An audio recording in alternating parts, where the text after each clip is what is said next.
Suzuki improve ചെയ്തേ പറ്റുള്ളൂ. ഈ ഗിക്സറിൻ്റെ കൂടെ വരുന്നത് ഈ വിൻവൈസർ വളരെ ശോകമാണ്. ഒരു കുഞ്ഞു വിൻവൈസറാണ്. വണ്ടിയാണെങ്കിൽ ചെയിൻ സോക്കറ്റും തീർന്നു കേട്ടോ. അതിൽ കൂടുതൽ ലൈഫ് കിട്ടുമെന്ന് എനിക്ക് തോന്നുന്നില്ല. ഞാൻ അവരോട് പറഞ്ഞു വണ്ടിക്ക് ചെറിയൊരു പുള്ളിങ് ഡിഫറൻസ് ഉണ്ട്. അതേപോലെ തന്നെ മറ്റേ ടാമ്പറ്റ് സൗണ്ട് പോലെ ചെറിയ എഞ്ചിൻ നോയ്സ്, അതായത് ഈ ടൈമർ ചെയിനിൻ്റെ സെറ്റ് ചെയ്യാത്തതിൻ്റെ ഒരു ചെറിയ നോയ്സ് പോലെ വരുന്നു. അപ്പം ഷോറൂമായിട്ട് ചെറിയ കശപിശയൊക്കെ ഉണ്ട്. ഞാൻ പറഞ്ഞു തലേദിവസം വൈകുന്നേരം കൊണ്ട് കൊടുത്ത് വണ്ടി. അപ്പം പിറ്റേ ദിവസം അവരെ വിളിച്ചിട്ട് പറഞ്ഞു 3 ദിവസം കഴിഞ്ഞ് തരാമെന്ന് പറഞ്ഞു. നമ്മൾ സർവീസിന് കൊണ്ട് വണ്ടി വെച്ചിട്ട് ഒരുമാതിരി പഞ്ഞവർത്താനം പറയുന്നത്.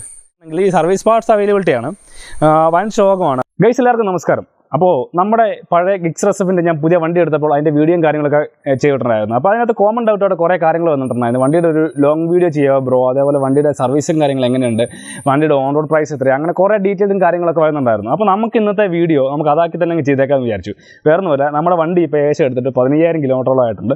ഏകദേശം 6 സർവീസോളം കംപ്ലീറ്റ് ആയി. അപ്പോൾ ഒന്ന് കിട്ടണമെങ്കിൽ ഒരു കൊല്ലം കൊണ്ട് ഞാനൊരു മാക്സിമം ഒരു ബൈക്കിനെ സംബന്ധിച്ചിടത്തോളം മാക്സിമം ഞാൻ കിലോമീറ്ററോളം ഞാൻ ഓടിച്ചിട്ടുണ്ട്. അപ്പം എന്തുകൊണ്ട് എനിക്ക് ഇതിൻ്റെ ഒരു പക്കാ ഒരു റിവ്യൂ ലോങ് ടൈം റിവ്യൂ എനിക്ക് പറയാൻ സാധിക്കും.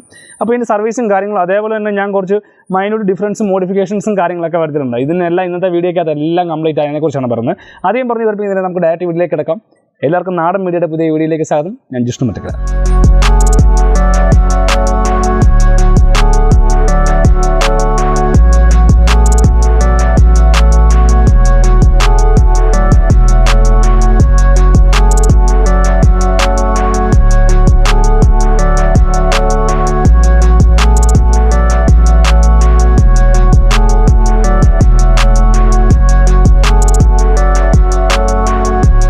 അപ്പോൾ ആദ്യം തന്നെ ഞാൻ വണ്ടിക്കകത്ത് ചെയ്തേക്കുന്ന കുറച്ച് രൂപമാറ്റങ്ങളുണ്ട്. അതൊക്കെയാണ് നമുക്ക് ഡിസ്കസ് ചെയ്യാം. അത് വേറൊന്നുമില്ല, ആദ്യം തന്നെ എടുത്ത് വരേണ്ട കാര്യം വെച്ചിട്ടുണ്ടെങ്കിൽ നമ്മുടെ ഈ ഗിക്സറിൻ്റെ കൂടെ വരുന്നത് ഈ വിൻവൈസർ വളരെ ശോകമാണ്. ഒരു കുഞ്ഞു വിൻവൈസറാണ്. വണ്ടി എടുക്കുമ്പോൾ ആൾക്കാർ കണ്ടിട്ടുണ്ടെങ്കിൽ അറിയാം, വൻ ശോകമാണ്. ആ വൈസർ മേടിച്ച് ഞാനൊരു ബൗൾ വൈസർ കയറ്റി. ഇതിന് ഏകദേശം ഒരു 450-500 രൂപ റേഞ്ച് വരും. നമ്മൾ പഴയ വിൻവൈസർ അഴിച്ചു കളഞ്ഞിട്ടോ അല്ലെങ്കിൽ അതിൻ്റെ മേലെ വേണമെങ്കിൽ സ്ക്രൂ ചെയ്ത് പിടിപ്പിക്കാം. അതിൽ നല്ലത് അഴിച്ചു കളഞ്ഞിട്ട് നമ്മളങ്ങ് ഒരു വിൻവൈസർ പിടിപ്പിക്കുകയാണ്. അതങ്ങ് പിടിപ്പിച്ചു, വേറൊന്നും ചെയ്തിട്ട് മാത്രം പിടിപ്പിച്ചു. പിന്നെ നമ്പർ പ്ലേറ്റ് ഇവിടെ വരുന്നതിനകത്തൊരു ബോക്സ് ചെയ്തിട്ടുണ്ട്. വേറൊന്നുമില്ല, നമ്മുടെ പഴയ ഡീഫോൾട്ട് നമ്പർ പ്ലേറ്റിൽ അവർ ഇത്ര തന്നെ റിബേറ്റ് ചെയ്താണ് വരുന്നത്. അത് ഞാൻ റിബേറ്റ് കട്ട് ചെയ്തിട്ട് വീണ്ടും ഒരു ബോക്സ് ചെയ്തിട്ട് വീണ്ടും റിബേറ്റ് അടിച്ച് വെച്ചേക്കുവാണ്. പിന്നെ മേജറായിട്ടുള്ള ഒരു കാര്യം എന്ന് വെച്ചിട്ടുണ്ടെങ്കിൽ ഏറ്റവും വൻ ശോകമായിട്ടുള്ള എനിക്ക് ഇതിൻ്റെ ഒട്ടും ഇഷ്ടപ്പെടാത്തൊരു കാര്യമാണ് ഇതിൻ്റെ കണ്ണാടി. നിങ്ങളിപ്പം പുതിയ വണ്ടി കണ്ടിട്ട് നോക്കും, ഒരുമാതിരി കുന്തമണ പോലെ കൂർത്തിങ്ങനെ മേലോട്ട് നിൽക്കും. വൻ ശോകമാണ്, ഒരു രക്ഷയില്ല. എനിക്ക് ഏറ്റവും അഭംഗിയായിട്ട് തോന്നിയതും ഈ വണ്ടിയുടെ കണ്ണാടിയുടെ മിററിൻ്റെ ഡിസൈനാണ്. ഒന്നിനും കൊള്ളത്തില്ലായിരുന്നു. ഞാനത് മാറ്റിയിട്ട് ഇത് ഇപ്പോൾ നോക്കിയിട്ടുണ്ടെങ്കിൽ ഒരു ചെറിയ മിററാണ് വന്നേക്കുന്നത്. ഇതിപ്പോൾ നോക്കിയിട്ടുണ്ടെങ്കിൽ R15 V3 വേർഷൻ 3 മിററാണ്. അത് ഏകദേശം 2 കൂടെ 600-700 റേഞ്ച് വരും. അതിനും കയറ്റി. ഇതാണ് മെയിനായിട്ടുള്ള അപ്ഡേഷൻ എന്ന് പറഞ്ഞിട്ടുണ്ടെങ്കിൽ. ഇത് രണ്ടും കയറ്റുമ്പോൾ തന്നെ വണ്ടിയുടെ ഒരു എൻറ്റയർലി ലുക്ക് മാറ്റം വരും. പിന്നെ ഞാൻ വേറെ മേജറായിട്ടുള്ള അപ്ഡേഷൻസ് ഒന്നും ചെയ്തില്ല. കാരണം വെച്ചിട്ടുണ്ടെങ്കിൽ ഇതിൻ്റെ ഒരു അപ്ഡേഷൻ വേണ്ടതായിട്ട് എനിക്ക് തോന്നുന്നില്ല. കാര്യം അല്ലാതെ തന്നെ വണ്ടി കാണാനൊക്കെ അടിപൊളിയാണ്. പിന്നെ നോക്കിയിട്ടുണ്ടെങ്കിൽ നമ്മുടെ താഴെ 4K ആയിട്ട് WRC നോക്കിയിട്ടുണ്ടെങ്കിൽ സ്ഥിരം ക്ലേശയാണ്, വലിയ കാര്യങ്ങളൊന്നുമില്ല. എന്നാലും അതേപോലെ തന്നെ WRCയുടെ ഒരു എംബ്ലം അടിച്ചു വെച്ചു. പിന്നെ എടുത്ത് പറയാനുള്ള കാര്യം വെച്ചിട്ടുണ്ടെങ്കിൽ ബാക്കിലോട്ട് വരുമ്പോഴാണെങ്കിൽ നമ്മൾ ഇവിടെ ആയിട്ടൊരു ബ്രിഡ്ജ് സ്റ്റോൺ എന്നുള്ള ഒരു എംബ്ലം അടിച്ചു. അതും സ്ഥിരം ക്ലേശ തന്നെയാണ്, വലിയ കാര്യമൊന്നുമില്ല. പിന്നെ ബാക്കിൽ വലിയ മോഡിഫിക്കേഷനോ കാര്യങ്ങളോ ഒന്നും എടുത്തില്ല. ഞാൻ മഡ് ഗാർഡോ മഡ് ഫ്ലാപ്പോ ഒന്നും എടുത്ത് മാറ്റിട്ടില്ല. അത് വേറെ ഒന്നും കൊണ്ടല്ല, ഒന്നാമത് തന്നെ ഇവിടെ നായം ചെളി തെളിക്കും നമ്മുടെ ഇവിടെ ഈ ഭാഗത്ത് വന്നിട്ടുണ്ടെങ്കിൽ. അപ്പോൾ പിന്നെ ഈ മഡ് ഫ്ലാപ്പും കൂടെ എടുത്ത് മാറ്റിയിട്ടുണ്ടെങ്കിൽ ഒന്നാമത് തന്നെ ഈ 2 ഉണ്ടായിട്ട് തന്നെ ഇവിടെ 2 സാധനം ഉണ്ടായിട്ട് തന്നെ നമുക്ക് പുറകിലിരിക്കാൻ പറ്റുന്നില്ല. അപ്പോൾ പിന്നെ അതും കൂടെ എടുത്ത് മാറ്റിയിട്ടുണ്ടെങ്കിൽ ചെളി എന്നൊക്കെ പറഞ്ഞിട്ടുണ്ടെങ്കിൽ അമ്പം ചെളിയായിരിക്കും വരുന്നത്. പിന്നെ ബാക്കിൽ ടൈലൈറ്റോ അല്ലെങ്കിൽ നമ്പർ പ്ലേറ്റോ അല്ലെങ്കിൽ അതിനകത്തൊന്നും വരില്ല, ടൈൽ ടേടി ഒന്നും കേട്ടിട്ടില്ല. അതിൻ്റെ ഒന്നും ആവശ്യമില്ല. കാര്യം വെച്ചിട്ടുണ്ടെങ്കിൽ ആ സാധനം കേട്ടിട്ടുണ്ടെങ്കിൽ ഇപ്പോൾ ഒരുമാതിരി മുടിഞ്ഞ് ചെക്കിംഗ് ആണ്, വേറെ ഒന്നുമില്ല. അതുകൊണ്ട് വയലോട്ട് ഇറങ്ങിയിട്ടുണ്ടെങ്കിൽ നമ്മുടെ വണ്ടി മനസ്സമായിട്ട് ഓടിക്കാൻ പറ്റില്ല. ഞാൻ പറഞ്ഞില്ലേ, അപ്പം എപ്പോഴും ഞാൻ നല്ല ഓട്ടം ഓടുന്ന വണ്ടിയാണ്. അപ്പോൾ അതുകൊണ്ട് അധികം മെയിൻ്റെനൻസോ കാര്യങ്ങളോ വേറെ ഒന്നും വരുത്തിയിട്ടില്ല. ഇപ്പോൾ ഇതാണ് നമ്മുടെ വണ്ടിയുടെ ഓവറോൾ ലുക്ക്. ഇനി ഇതിൻ്റെ പ്ലസ് പോയിൻറ്റുകളെ കുറിച്ച് പറയുകയാണെന്നുണ്ടെങ്കിൽ എനിക്ക് മേജറായിട്ട് ഫീൽ ചെയ്തതെന്ന് പറഞ്ഞിട്ടുണ്ടെങ്കിൽ ഇതിൻ്റെ ഹെഡ്ലൈറ്റ് അടിപൊളിയാണ്. വേറെ ഒന്നും വേണ്ട, നമ്മൾ ഇച്ചിരി പോയിൻ്റൊക്കെ ഒന്ന് ഹെഡ്ലൈറ്റ് ഒന്ന് പൊക്കിയൊക്കെ വെക്കുകയാണെന്നുണ്ടെങ്കിൽ നല്ല വിസിബിലിറ്റി ഉണ്ട്, നല്ല കവറേജ് ഉണ്ട്. കാരണം വെച്ചിട്ടുണ്ടെങ്കിൽ ഡിം ആണെങ്കിൽ 3 ലൈറ്റും ബ്രൈറ്റും കൂടി ഇടുകയാണെങ്കിൽ ഒരു 4 LED സെഗ്മെൻറ്റ് ലൈറ്റ്, സ്ട്രിപ്പ് ലൈറ്റിൻ്റെ 4 എഫക്റ്റാണ് വരുന്നത്. അപ്പോൾ നോട്ടുണ്ടെങ്കിൽ നമുക്ക് ഏത് വഴിയിലും അടിപൊളിയായിട്ട് കാണാം. പക്ഷേ ഒരു കാര്യമുണ്ട്, മഴ പെയ്തിട്ടുണ്ടെങ്കിൽ നമുക്ക് ഈ വൈറ്റ് LED ലൈറ്റ്സ് ഉപയോഗിക്കുന്ന എല്ലാവർക്കും തന്നെ അറിയാം, ഒരു വിസിബിലിറ്റിയുടെ കുറവ് വരും. നമ്മുടെ മഞ്ഞ അല്ലെങ്കിൽ ഒരു യെല്ലോയിഷ് ലൈറ്റിൻ്റെ അതിനേക്കാൾ ഒരു വിസിബിലിറ്റിയുടെ ഒരു കുറവ് ഫീൽ ചെയ്തു എനിക്ക് ചെറുതായിട്ട്. വേറെ കുഴപ്പമൊന്നുമില്ല. നല്ല മഴയൊക്കെ ആണെന്നുണ്ടെങ്കിൽ രാത്രിയൊക്കെ പോകുമ്പോഴാണ് ഹെൽമെറ്റ് വെച്ച് പോകുമ്പോൾ നമുക്കിത് വിസിബിലിറ്റി ഭയങ്കര കുറവായിട്ട് തോന്നിയായിരുന്നു. പക്ഷേ അത് ഡീഫോൾട്ടായിട്ട് എല്ലാ LED-ക്കും ഉള്ളതാണെന്ന് നമുക്ക് കൺസിഡർ ചെയ്യാം. പിന്നെ മേജറായിട്ട് ഇഷ്യൂസ് എന്ന് പറഞ്ഞിട്ടുണ്ടെങ്കിൽ എനിക്ക് വേറെ ഈ ഫൈബർ പാർട്ടിനോ അല്ലെങ്കിൽ വേറെ കാര്യങ്ങളോ, ഫൈബർ പാർട്ടിൻ്റെ വൈബ്രേഷനൊക്കെ നമ്മുടെ R15 V3 പൊതുവെ പറയാറുണ്ട്. അങ്ങനത്തെ ഒന്നും ഇത്ര അപ്പം 10,000 കിലോമീറ്റർ എന്ന് പറയുമ്പോൾ നിങ്ങൾ ഓർക്കണം, ഒരുമാതിരിപ്പെട്ട ഒരു കൊല്ലം എൻ്റെ വണ്ടി എടുത്ത കഴിഞ്ഞ സെപ്റ്റംബറിൽ ഒക്ടോബറിലങ്ങാണ്ട് എടുത്തതാണ്. അപ്പോൾ ഇത്ര നാളും കൊണ്ട് 10,000 കിലോമീറ്ററുകൾ അത്യാവശ്യം ഓടുന്നുണ്ട്. അത്യാവശ്യം നല്ല കവറേജാണ്. ആവറേജ് എല്ലാവരുടെ ഒരു 10,000 കിലോമീറ്റർ ആണല്ലോ നമ്മൾ കൺസിഡർ ചെയ്യുന്നത്. അങ്ങനെ വെച്ച് നോക്കുമ്പോഴത്തേനാണെങ്കിൽ അത്യാവശ്യം നല്ല ഓട്ടം ഓടിയിട്ടുണ്ട്. പക്ഷേ വണ്ടിയുടെ ഫൈബർ പാട്ടോ കാര്യങ്ങളൊന്നും പ്രശ്നങ്ങളൊന്നും വന്നിട്ടില്ല. അതേപോലെ തന്നെ വണ്ടി മൈന്യൂട്ടായിട്ടൊരു ചെറിയൊരു മൈന്യൂട്ട് ആക്സിഡൻറ്റ് വന്നായിരുന്നു. ഒരു ഫ്രണ്ടിൽ കൊണ്ട് ഓട്ടോ ചവിട്ടിയപ്പോൾ ഞാൻ അതിൻ്റെ പുറകെ കൊണ്ട് ഇടി കൊടുത്തായിരുന്നു. അപ്പോൾ നമ്മുടെ ഫ്രണ്ടിലെ ഈ കൗള് പൊട്ടിപ്പോയായിരുന്നു. ഈ കൗള് മാത്രമേ പൊട്ടിപ്പോയുള്ളായിരുന്നു. ഹെഡ്ലൈറ്റ് അകത്തോട്ട് പോയി അതെല്ലാം കിറ്റെല്ലാം അഴിച്ചു വെച്ചൊന്ന് റീഅറേഞ്ച് ചെയ്തപ്പോൾ അത് ശരിയായിരുന്നു. പിന്നെ ഈ കൗള് മാത്രം മാറ്റി വെച്ചു. അതിന് 1,300 രൂപയായി. പക്ഷേ അതിന് എനിക്ക് വലിയ ഡിലേ ഒന്നും വന്നില്ല. കാരണം വെച്ചിട്ടുണ്ടെങ്കിൽ എടുത്ത് പറയേണ്ട കാര്യമാണ് ഇതിൻ്റെ സ്പെയർ പാർട്സ് അവൈലബിലിറ്റി ഭയങ്കര കുറവാണെന്ന് എല്ലാവരും കമൻറ്റ് ചെയ്യുന്നുണ്ടായിരുന്നു. കുറവ് തന്നെയാണ് കേട്ടോ, അത് എടുത്ത് പറയേണ്ട ഒരു കാര്യം തന്നെയാണ്. പക്ഷേ ഈ കൗള് മാറ്റണം വന്നപ്പോൾ എനിക്ക് അവിടെ റെഡി സ്റ്റോക്ക് ഉണ്ടായിരുന്നതുകൊണ്ട് വലിയ വിഷയം വന്നില്ല. ഞാനിത് പറയാൻ കാര്യം, അങ്ങനെ 5 സർവീസോളം കഴിഞ്ഞു. 6ാമത്തെ സർവീസിന് കൊണ്ട് വണ്ടി കയറ്റി. 6ാമത്തെ സർവീസ് തലേദിവസം ഞാൻ വൈകുന്നേരം കൊണ്ട് വണ്ടി കയറ്റി. എന്നിട്ട് വണ്ടിയുടെ ചെയിൻ സ്പ്രോക്കറ്റും അത് പറഞ്ഞപ്പോഴാണ് ചെയിൻ സ്പ്രോക്കറ്റ്. ഈ ചെയിൻ സ്പ്രോക്കറ്റ് എനിക്ക് കിട്ടിയേക്കുന്നത് ഒരു 12,000 കിലോമീറ്റർ ലൈഫാണ് കിട്ടിയേക്കുന്നത്. ഞാനത് 12,000 കിലോമീറ്ററിൽ നമ്മുടെ ചെയിൻ സൗണ്ട് ആകാൻ തുടങ്ങി.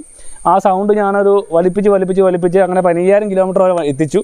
അപ്പോഴത്തേക്ക് നല്ല അടിപ്പുമായി വണ്ടി റോൾ ചെയ്യാനൊക്കെയുള്ള കുറവും വന്നായിരുന്നു. നല്ല സൗണ്ട് എന്ന് പറഞ്ഞിട്ടുണ്ടെങ്കിൽ നല്ല കരകരാന്നുള്ള ഏതോ എനിക്ക് തോന്നുന്നൊരു പല്ലോ അല്ലെങ്കിൽ ഒരു സ്പ്രോക്കറ്റിൻ്റെ എല്ലാം പൊട്ടിപ്പോയിട്ടുണ്ടായിരിക്കും. നല്ല സൗണ്ട് ഉണ്ടായിരുന്നു. 12,000 കിലോമീറ്റർ ആയപ്പോഴത്തേനാണെങ്കിൽ ചെയിൻ സോക്കറ്റും തീർന്നു കേട്ടോ. അതിൽ കൂടുതൽ ലൈഫ് കിട്ടുമെന്ന് എനിക്ക് തോന്നുന്നില്ല. പിന്നെ ഒരു കാര്യമുണ്ട്, ഞാൻ അങ്ങനെ ലൂബ് ചെയ്തൊന്നും ഉപയോഗിക്കാറില്ല ചെയിൻ സ്പ്രോക്കറ്റൊന്നും. നോർമൽ ടൈപ്പിൽ സർവീസിൻ്റെ ടൈമിൽ മാത്രം ലൂബ് ചെയ്യുന്നുള്ളൂ. അല്ലാതെ ഞാൻ ലൂബ് എന്ന് പറഞ്ഞ പരിപാടി ആലോചിച്ചിട്ടില്ലായിരുന്നു. ഈ 12,000 കിലോമീറ്റർ കഴിയുമ്പോഴത്തേനാണെങ്കിൽ ചെറുതായിട്ട് ചെയിനെ സൗണ്ട് ഉണ്ടായപ്പോൾ മാത്രമാണ് ലൂബിനെക്കുറിച്ച് ആലോചിക്കാൻ തുടങ്ങിയത്. നാട്ടുകാർ കേൾക്കില്ല എന്നുള്ള വിചാരിച്ച് അതുവരെ ലൂബ് ചെയ്യാറേ ഇല്ലായിരുന്നു. എന്നാണെങ്കിലും 12,000 കിലോമീറ്ററാണ് എനിക്ക് വണ്ടിയുടെ ചെയിൻ്റെ ലൈഫ് കിട്ടിയേക്കുന്നത്. ഇപ്പം ഇതുമെല്ലാമായിട്ട് ഈ ചെയിൻ സ്പ്രോക്കറ്റ് മാറണം. വണ്ടിയുടെ അപ്പം ഒരു പുള്ളിങ് ഡിഫറൻസ് ഉണ്ട്. അപ്പം ഈ ചെയിൻ സ്പ്രോക്കറ്റിന് പോയതുകൊണ്ടാണ് പുള്ളിങ് ഡിഫറൻസ് വന്നുകൊണ്ടിരുന്നതെന്ന് എനിക്കും അറിയാം. എന്നാലും ഞാൻ അവരോട് പറഞ്ഞു വണ്ടിക്ക് ചെറിയൊരു പുള്ളിങ് ഡിഫറൻസ് ഉണ്ട്. അതേപോലെ തന്നെ മറ്റേ ടാമ്പറ്റ് സൗണ്ട് പോലെ ചെറിയ എഞ്ചിൻ നോയ്സ്, അതായത് ഈ ടൈമർ ചെയിനിൻ്റെ സെറ്റ് ചെയ്യാത്തതിൻ്റെ ഒരു ചെറിയ നോയ്സ് പോലെ വരുന്നുണ്ടായിരുന്നു. അപ്പോൾ ഇത് രണ്ടും സെറ്റ് ചെയ്യണമെന്ന് പറഞ്ഞാൽ ഞാൻ വണ്ടി കൊടുത്തായിരുന്നു. ഇപ്പോൾ ഇത് പറഞ്ഞപ്പോൾ അതായത് 2 ആഴ്ച മുമ്പ് ഞാൻ ഓൾറെഡി വണ്ടി കൊടുത്തിട്ടുണ്ടായിരുന്നു. കോൺസെപ്റ്റിന് അടുപ്പമുണ്ടായിരുന്നു. ഈ ടാപ്പറ്റ് നോയ്സും അതേപോലെ തന്നെ ഈ ടൈമർ ചെയിൻ്റെ പോലത്തെ സൗണ്ടും മൈനോട്ട് ചെറിയ സൗണ്ട്. നമുക്ക് സൗണ്ട് ചെയ്ത് കിട്ടിയാലും ഞാൻ അപ്പോൾ തന്നെ വണ്ടി കൊണ്ട് സർവീസ് ചെയ്യുന്ന ഒരാളാണ്. വണ്ടി പക്ക മെയിൻറ്റെയിൻ ചെയ്യുന്ന ആളാണ്. അപ്പം അതുകൊണ്ട് ഷോറൂമിൽ കൊടുത്തപ്പോൾ ആണെങ്കിൽ എനിക്ക് 2 ദിവസം കൊണ്ട് വണ്ടി തന്നായിരുന്നു. ഞാൻ വീണ്ടും സർവീസിന് കൊണ്ട് ലാസ്റ്റ് സർവീസിന് കൊണ്ട് കൊടുത്തു. ഞാൻ തലേദിവസം വൈകുന്നേരം കൊണ്ട് കൊടുത്തു വണ്ടി. അപ്പം പിറ്റേ ദിവസം അവരെ വിളിച്ചിട്ട് പറഞ്ഞു 3 ദിവസം കഴിഞ്ഞ് തരാമെന്ന് പറഞ്ഞു. ഞാൻ ചോദിച്ചു അതിനെ ഇടപാടെന്ന് ചോദിച്ചു. അപ്പോൾ അവർക്ക് പറയുകയാണ് ചെയിൻ സ്പ്രോക്കറ്റും സ്റ്റോക്കിലെന്ന് പറഞ്ഞു. അപ്പോൾ ഷോറൂമായിട്ട് ചെറിയ കശപിശയൊക്കെ ഉണ്ട്. ഞാൻ പറഞ്ഞു എനിക്കിന്ന് വണ്ടി ഇന്ന് വൈകുന്നേരം കിട്ടാൻ വേണ്ടിയിട്ടാണ് ഞാൻ ഇന്നലെ വൈകുന്നേരം കൊണ്ട് വണ്ടി തന്നത്. സ്റ്റോക്കില്ലെങ്കിൽ സ്പെയർ സ്റ്റോക്കില്ലെങ്കിൽ നിങ്ങൾ പറയണമായിരുന്നു എന്നൊക്കെ പറഞ്ഞു. ഇച്ചിരി അങ്ങോട്ടും ഇങ്ങോട്ടും ഉടക്കായി. അപ്പോൾ അവർ പറഞ്ഞു 1 ദിവസം കൂടെ, 3 ദിവസം വേണ്ട. അവർ പറഞ്ഞ ഒരു കാര്യം ആലോചിക്കണേ, വേറൊന്നുമല്ല, 2 ദിവസം കഴിഞ്ഞ് തരാൻ നോക്കാമെന്ന്. ഞാൻ പറഞ്ഞു ആ പരിപാടിയായിട്ട് ഇവിടെ വെച്ചേക്കണമെന്ന് പറഞ്ഞു. എൻ്റെ വണ്ടി നാളെ വീട്ടിൽ കൊണ്ട് വെച്ചേക്കണമെന്ന് പറഞ്ഞു. കാരണം വെച്ചിട്ടുണ്ടെങ്കിൽ നല്ല കശപിശയായി. എന്ന് വെച്ചാൽ നമ്മൾ സർവീസിന് കൊണ്ട് വണ്ടി വെച്ചിട്ട് ഒരുമാതിരി പഞ്ഞവർത്താനം പറയുന്നത് ഒരുമാതിരി എനിക്കങ്ങ് ഇഷ്ടപ്പെട്ടില്ല. കാര്യം വെച്ചിട്ടുണ്ടെങ്കിൽ നമ്മുടെ കാശ് കൊടുത്ത് വണ്ടി എടുത്ത് കാശ് കൊടുത്ത് സർവീസിനും കൊണ്ട് കൊടുത്തിട്ട് 2 ദിവസം കഴിഞ്ഞിട്ട് തരാൻ നോക്കാമെന്ന്. ഞാൻ പറഞ്ഞു ആ പരിപാടി നടക്കത്തില്ല, എനിക്ക് വണ്ടി വേണം. എനിക്ക് പിന്നെ ഞാനിപ്പോൾ തന്നെ വണ്ടി എനിക്ക് കാര്യം വെച്ചിട്ടുണ്ടെങ്കിൽ 1 ദിവസം വണ്ടി ഇല്ലെങ്കിൽ എനിക്കൊണ്ട് പറ്റത്തില്ല. അല്ലെന്നുണ്ടെങ്കിൽ നിങ്ങൾ ഡെയിലി എനിക്ക് 1000 രൂപ വെച്ച് തരേണ്ടെന്ന് പറഞ്ഞു. അപ്പോൾ അങ്ങോട്ടും ഇങ്ങോട്ടൊക്കെ ഉടക്കായി. വരുമ്പോൾ 3 ദിവസം എന്നുള്ളത് 2 ദിവസമാക്കി ചുരുക്കി 2 ദിവസം ഉച്ചയാകുമ്പോഴത്തേനും അതായത് പിറ്റേ ദിവസം ഉച്ചയാകുമ്പോഴത്തേനും വണ്ടി തരാമെന്ന് പറഞ്ഞു. അപ്പോൾ അങ്ങനെ വണ്ടി സർവീസിന് പോയി. ഞാൻ പറയാൻ കാര്യം വെച്ചിട്ടുണ്ടെങ്കിൽ ഈ സർവീസ് പാർട്സ് അവൈലബിലിറ്റിയാണ് വൻ ശോകമാണ്. അപ്പോൾ എന്നേലും നമ്മുടെ ബോഡി കിറ്റിനോ അല്ലെങ്കിൽ ഹെഡ്ലൈറ്റിനോ അങ്ങനെ എന്നേലുമൊക്കെ മെയിനായിട്ട് പാർട്സ് വന്നിട്ടുണ്ടെങ്കിൽ ഇവർക്ക് സർവീസ് ഈ പാർട്സ് തരണമെന്നുണ്ടെങ്കിൽ 1 മാസത്തോളം അല്ലെങ്കിൽ 2 മാസത്തോളം വണ്ടി ഓർഡർ ചെയ്തെടുക്കുന്നത് പ്രശ്നം കാണിക്കുന്നുണ്ട്. കാര്യം വെച്ചിട്ടുണ്ടെങ്കിൽ ഞാൻ ആദ്യം ഈ കിറ്റിൻ്റെ എല്ലാം ക്ലെയിം ചെയ്യാമെന്ന് വെച്ചുകൊണ്ടിരിക്കുകയായിരുന്നു. ഈ കൗള് മാത്രം പോയോളെന്ന് എനിക്ക് അറിയത്തില്ലായിരുന്നു. അപ്പം ഞാനപ്പം അവിടെ പോയി ക്ലെയിമിൻ്റെ അവിടെ പോയി നോക്കിയപ്പോൾ അവർ പറഞ്ഞു എന്നാളൊരു 1 മാസം 2 മാസം സാധനം വരാൻ സ്ലോ ആണ്. എറണാകുളത്തു നിന്നാണ് വരുന്നത്, കോവളത്തു നിന്നാണ് വരുന്നത്, കോയമ്പത്തൂരിൽ നിന്നാണ് വരുന്നത്, അങ്ങനെയൊക്കെ കുറച്ച് ഇതൊക്കെ പറയുന്നുണ്ടായിരുന്നു. അപ്പം പൊതുവേ ഒരു കണ്ടുവരുന്ന പ്രതിഭാസമാണ് ഇതിൻ്റെ സ്പെയർ കിട്ടാൻ പാടാണ്. അപ്പം ഞാൻ സർവീസ് സെൻറ്ററിൽ ഞാൻ ചോദിച്ചൊരു ചോദ്യം ഇതാണ്, അതായത് നോർമൽ ഈ ചെയിൻ സ്പ്രോക്കറ്റ് എന്ന് പറഞ്ഞിട്ടുണ്ടെങ്കിൽ അത്ര എസെൻഷ്യൽ അല്ലെങ്കിൽ ഏറ്റവും കൂടുതൽ റീപ്ലേസ് ചെയ്യുന്ന ഒരു വണ്ടിയുടെ സാധനമാണ്. ആ സാധനം പോലും സ്റ്റോക്കില്ലെങ്കിൽ പിന്നെ നിങ്ങൾ ഷോറൂമായിട്ട് എന്തിനാണ് ഇരിക്കുന്നത് ഞാൻ ചോദിച്ചു അവരോട്. കാര്യം വെച്ചിട്ടുണ്ടെങ്കിൽ ഇത് എപ്പോഴും നമ്മൾ എല്ലാ വണ്ടിക്കും സാധാരണ കിറ്റും കാര്യങ്ങളും അല്ലെങ്കിൽ ബോഡി കിറ്റ് പോലത്തെ സാധനങ്ങളല്ലല്ലോ, എപ്പോഴും ഒരു സർവീസിൻ്റെ ഭാഗമായിട്ട് മാറാൻ സാധനമല്ലേ. ആ സാധനം പോലും സ്റ്റോക്കില്ലാതെ നിങ്ങൾ എന്തിനാണ് ഷോറൂം കൊണ്ടിരിക്കുന്നതെന്ന് ചോദിച്ചു. അതാണ് ഞാൻ ഇതിനകത്ത് പറഞ്ഞത് എനിക്കൊരു മെയിൻ ഇഷ്യൂസ് ആയിട്ട് തോന്നി. പിന്നെ വണ്ടിയുടെ മൈലേജിനെ കുറിച്ച് പറയുകയാണെങ്കിൽ ഒരു 55 കിലോമീറ്റർ ആവറേജ് മൈലേജ് വണ്ടിക്ക് എന്നാ കാണിച്ചാലും കിട്ടും. അപ്പോൾ നിങ്ങൾ പൊളിച്ചോടിച്ചാലും ശരി, പൊളിക്കാതെ ഓടിച്ചാലും ശരി, പതുക്കെ ഓടിച്ചാലും ശരി. ഇപ്പോൾ ഒരു എന്നെ കാണിച്ചാൽ 50-60 ഇടയ്ക്ക് വണ്ടി ഓടിക്കുകയാണെങ്കിൽ 55 കിലോമീറ്റർ മൈലേജ് കിട്ടും. ഇനി ഒരു 60-100 ഇടയ്ക്ക് വണ്ടി ഓടിച്ചെന്ന് പറഞ്ഞാലും മൈലേജ് കിട്ടും. വലിയ മൈലേജിൽ ഡ്രോപ്പോ കാര്യങ്ങളൊന്നുമില്ല. പെർഫോമൻസ് വൈസ് ആണെങ്കിലും ഞാൻ ഇതിൻ്റെ മാക്സിമം ഒരു 116 കിലോമീറ്റർ വരെ ടോപ്പിൻ്റെ സ്പീഡ് അടിച്ചു. അതിക്കുള്ളൊന്നും അടിച്ചിട്ടൊന്നുമില്ല. അതിക്കുള്ളടിക്ക് എനിക്ക് പേടിയാണ്. ഞാനപ്പോൾ അത്ര ഫാസ്റ്റ് അല്ലെങ്കിൽ അത് റാഷ് ഡ്രൈവറൊന്നുമല്ല. ഞാനൊന്ന് ടോപ്പ് എങ്ങനെയുണ്ടെന്ന് അടിച്ച് നോക്കാൻ വേണ്ടിയിട്ടാണ്. അപ്പോൾ തന്നെ നല്ല കാറ്റ് ഫ്ലോ ഉള്ളതുകൊണ്ട് എനിക്ക് പേടിയായി. വെച്ചാൽ ഞാൻ അത്രയും സ്പീഡിൽ വണ്ടി ഓടിക്കാറില്ലായിരുന്നു. അപ്പോൾ തന്നെ ഞാൻ വണ്ടി അതും രാത്രിയാണ്, രാത്രിയിൽ വണ്ടി വഴിയിലൊന്നും ഇല്ലാത്ത സമയത്ത് നോക്കി, അതും ലോങ് റേഞ്ച് ആയിട്ടുള്ള ഒരു ഓപ്പൺ റോഡിൽ മാത്രമാണ് ഞാൻ ട്രൈ ചെയ്ത് നോക്കിയത്. നിങ്ങൾ ഒരു കാരണവശാലും അങ്ങനെ നോക്കില്ല, അതൊരു ശരിയായ പ്രവണതയല്ല. അപ്പോൾ വണ്ടിക്ക് എനിവേ വണ്ടിയുടെ ടോപ്പിൻ്റെ സ്പീഡും കാര്യങ്ങളൊക്കെ അത്യാവശ്യം ഒരു 100-120 വരെ പോകുന്നുണ്ട്. ഇതൊക്കെയാണ് വണ്ടിയുടെ മെയിനായിട്ടുള്ള കാര്യങ്ങൾ. പിന്നെ എനിക്ക് ഇത് തോന്നാനുള്ളത് കോൺസെപ്റ്റ് 15,000 കിലോമീറ്റർ ആകുന്നതിന് മാറണം. എനിക്കൊരു 12,000-13,000 കിലോമീറ്റർ വരെ കോൺസെപ്റ്റ് വിഷയമൊന്നുമില്ലായിരുന്നു. അത് കഴിഞ്ഞപ്പോഴത്തേനാണെങ്കിൽ കോൺസെപ്റ്റ് എന്ന് വെച്ചാൽ നമ്മുടെ ഒരു ഫ്രണ്ടിലെ ഡിസ്ക് പിടിക്കുമ്പോഴത്തേനാണെങ്കിൽ ABS കൂടെ ഉള്ളതല്ല. അപ്പം പിടിക്കുമ്പോഴത്തേനാണെങ്കിൽ ഒരു ചെറിയ ജർക്കിങ് ഫീലിംഗ് ഉണ്ട്. പിന്നെ കുഴി ചാടുമ്പം പുതുക്കോ സൗണ്ട് കേൾക്കാം, ഈ കോൺസെപ്റ്റ് ലൂസായി കിടക്കുന്നുണ്ട്.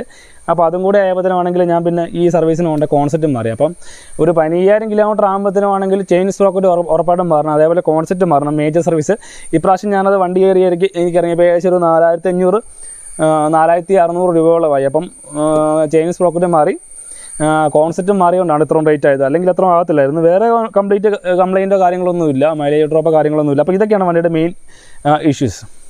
അപ്പോൾ വണ്ടിയുടെ ഓവറോൾ റിവ്യൂവിനെ കുറിച്ച് പറയുകയാണെന്നുണ്ടെങ്കിൽ after 15,000 kilometre I M fully satisfied ആണ്. ഞാൻ കാര്യം പറഞ്ഞിട്ടുണ്ടെങ്കിൽ ഇതിന് മുമ്പ് ഒരു ഗ്ലാമർ എടുത്ത് മൂഞ്ചിയ വീഡിയോ ഒക്കെ ഞാൻ ചെയ്തിട്ടുണ്ടായിരുന്നു.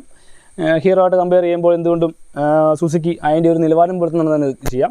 സർവീസ് ആണെങ്കിലും അടിപൊളി സർവീസാണ്, വേറെ കുഴപ്പമൊന്നുമില്ല. ഇത്തരം കുറച്ച് പ്രശ്നങ്ങളുണ്ടായ ഞാൻ മെൻഷൻ ചെയ്തായിരുന്നു.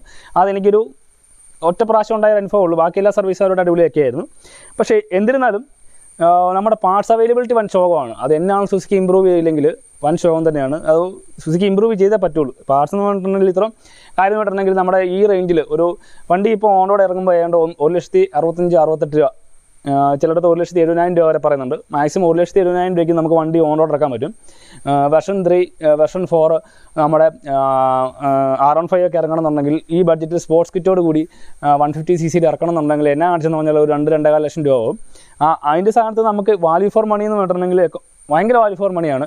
കാരണം വെച്ചിട്ടുണ്ടെങ്കിൽ R15 മൈലേജ് ഉണ്ട്, അത്യാവശ്യം നല്ല പെർഫോമൻസ് ആണ്, ലോങ് റൈഡിന് സുഖമാണ്, നടുവിന് വേദനയില്ല. ഈ കാര്യങ്ങൾ ഞാൻ പറയാൻ പറഞ്ഞിട്ട് നടുവിന് വേദന പറഞ്ഞ സാധനം വണ്ടിക്കില്ല. എനിക്ക് ഈ ലോങ് റൈഡ് ഞാൻ 80-90 കിലോമീറ്റർ വണ്ടി ലോങ് പോയിട്ടും വേറെ നടുവിന് വേദന കാര്യങ്ങളോ ഒന്നും ഫീൽ ചെയ്തിട്ടില്ല.